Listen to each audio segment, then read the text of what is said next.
Okay. Okay, this is my Barbara Reed stories. I've got lots of Barbara Reed stories because she and I were best friends and we did all sorts of things together. Now, Barbara's folks were pretty well off. They had cattle, they had corn, and all sorts of things.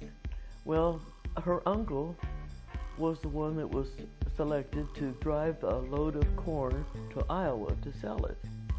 Now, he loaded this shelled corn into the back of this pickup, this big truck. Barbara and I rode on top of that truck full of corn all the way to Iowa. Now, I'm quite sure that Barbara's mother and dad would not have allowed that, nor would my mother, but her uncle didn't care. And we sat up there on top of that load of corn and waved at the people, and they all looked at us. We would be arrested now if we did that today. But we lived through it. We still have it.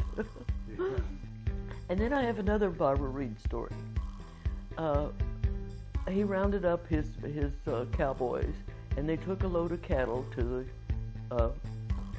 the sale barn at the West Bottoms there in Kansas City.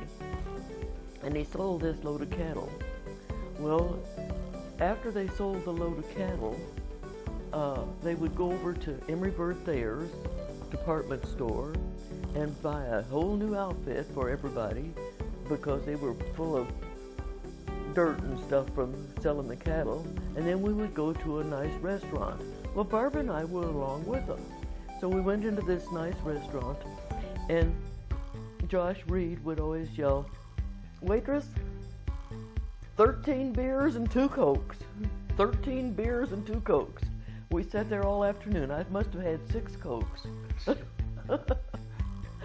But there were lots of Barbara Reed stories in my lifetime.